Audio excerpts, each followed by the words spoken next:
जय श्री राधे दोस्तों। आशा करती हूँ आप सब स्वस्थ होंगे और अच्छे होंगे। तो आइए सुनते हैं आज की कहानी। बहुत पुरानी बात है। कहते हैं कि धारा नगरी में गंधर्व सेन नाम के एक राजा राज्य करते थे। उनकी 4 रानियां थी और 6 पुत्र थे। सबके सब बड़े चतुर और बलवान थे। संयोग से एक दिन राजा की मृत्यु हो गई और अब उनकी जगह पर गद्दी पर उनका बड़ा बेटा बैठा।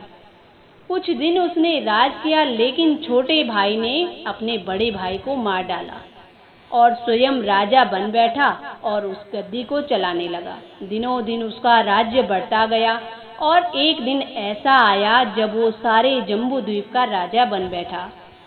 अब उसके मन में विचार आता है कि जिन देशों के उसने नाम सुने थे उसे वहां घूमना चाहिए। तो अब वो अपनी गद्दी पर अपने छोटे भाई भृतहरि को बिठाता है और स्वयं योगी बनकर राज्य से निकल जाता है। अब उस नगर में एक ब्राह्मण तपस्या करते थे। एक दिन भगवान उनकी तपस्या से बड़े प्रसन्न हुए और दर्शन देकर ब्राह्मण को एक फल दिया और कहा कि इसे जो भी खाएगा वो अमर हो जाएगा। अब ब्राह्मण उस फल को लेकर अपनी पत्नी के पास आए और अपनी पत्नी को दे दिया और कहा कि भगवान ने कहा है कि इस फल को जो भी खाएगा वो अमर हो जाएगा। तो ब्राह्मणी कहती हैं कि हम भला अमर होकर क्या करेंगे, हमेशा भीख मांगते रहेंगे, इससे अच्छा तो मरना है। आप ऐसा कीजिए कि ये फल राजा को दे दो, जिससे कि राजा हमें थोड़ा धन दे देंगे और उससे हमारा गुजारा हो जाएगा। ये सुनकर ब्राह्मण अब उस फल को लेकर राजा भृतहरि के पास पहुंच गए और सारी कहानी सुना दी। अब राजा भृतहरि ने फल ले लिया और ब्राह्मण को बहुत सारा धन दिया और वहां से विदा कर दिया। अब राजा भृतहरि अपनी एक रानी को बहुत पसंद करते थे। अब उन्होंने वो फल ले जाकर महल में रानी को दे दिया और रानी से कहा कि रानी, इस फल को जो भी खाएगा वो अमर हो जाएगा। तो मैं तुम्हें बहुत पसंद करता हूँ, मैं चाहता हूँ कि तुम अमर हो जाओ, इसलिए ये फल तुम खा लो। अब रानी शहर के एक कोतवाल को पसंद करती थी। उसने वो फल उठाया और उस कोतवाल को दे दिया और कहा कि जो भी इस फल को खाएगा वो अमर हो जाएगा। मैं तो तुम्हें पसंद करती हूँ, अब ये फल तुम खा लो। और अब वो कोतवाल उस फल को लेकर एक वेश्या के पास चला गया, क्योंकि वो कोतवाल उस वेश्या को ही पसंद करता था। और वेश्या से कहा कि देखो, मैं तुम्हारे लिए फल लेकर आया हूँ, इस फल को जो भी खाएगा वो अमर हो जाएगा और मैं तुम्हें बहुत पसंद करता हूँ, तुम ये फल खा लो। अब जैसे ही वो वेश्या सुनती है कि इस फल को खाने से अमर हो जाएंगे, तो वो कहती है कि मैं भला अमर होके क्या करूँगी, इस फल को तो राजा को खाना चाहिए, जो पूरी प्रजा का हित करते हैं। ये फल मैं राजा को दे आऊंगी। तो वो वेश्या अब उस फल को लेकर राजा भृतहरि के पास पहुंच गई। अब राजा भृतहरि ने उस फल को लिया और उस वेश्या को बहुत सारा धन दिया और उसको भी वहां से विदा कर दिया।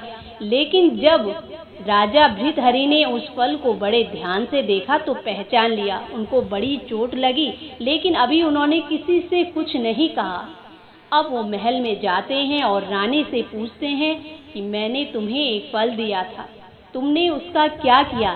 तो रानी कहती है मैंने तो उसे खा लिया। राजा ने अब वो फल निकालकर रानी को दिखाया तो रानी बड़ी घबरा गई। उसने डर के मारे सारी बात सच सच राजा को बता दी कि मैं कोतवाल को पसंद करती थी, मैंने ये फल उसे दिया था।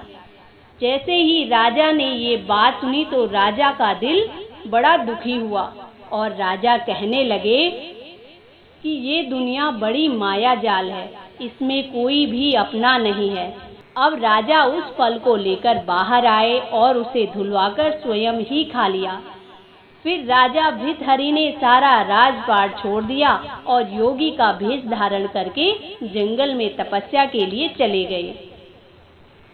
अब जैसे ही राजा भृतहरि ने अपना राजपाट छोड़ा और जंगल में चले गए, ये बात अब विक्रम को पता चली तो वो लौटकर अपने राज्य में आए। आधी रात का समय था। भृतहरि के जंगल में चले जाने से विक्रम की जो गद्दी थी वो सूनी हो गई। अब ये बात राजा इंद्र को मिली तो उन्होंने एक देव को धारा नगरी की सुरक्षा के लिए भेज दिया और वो रात दिन अब वहाँ सुरक्षा का पहरा देता रहता। भृतहरि के राजपाट छोड़कर वन में चले जाने की बात जब विक्रम को पता चली तो अब वो लौटकर अपने राज्य में आया। आधी रात का समय था। जब वो नगर में आया तो देव ने उसे रोक लिया। राजा ने कहा, मैं विक्रम हूँ, ये मेरा राज्य है, तुम मुझे रोकने वाले कौन होते हो? तो देव ने कहा कि मुझे राजा इंद्र ने इस नगर की सुरक्षा के लिए भेजा है। अगर तुम सच्चे राजा विक्रम हो तो पहले मुझसे युद्ध करो। दोनों में बड़ा युद्ध हुआ तो राजा ने उसको बड़ी ही जल्दी हरा दिया। तब देव बोला कि हे राजन, तुमने मुझे हरा दिया, मैं तुम्हें जीवन दान देता हूँ। इसके बाद देव ने कहा कि राजन, एक नगर और एक नक्षत्र में तुम 3 आदमियों ने जन्म लिया था। तुमने राजा के घर में जन्म लिया, दूसरे ने तेली के और तीसरे ने कुम्हार के। तुम यहाँ के राजा हो, तेली पाताल का राजा है और जो कुम्हार है, कुम्हार ने योग साधकर तेली को मारा और शमशान में पिशाच बनाकर सिरस के पेड़ से लटका दिया। अब वो तुम्हें मारने की फिराक में है, उससे सावधान रहना। इतना कहकर देव वहाँ से चला गया और राजा अपने महल में आ गए।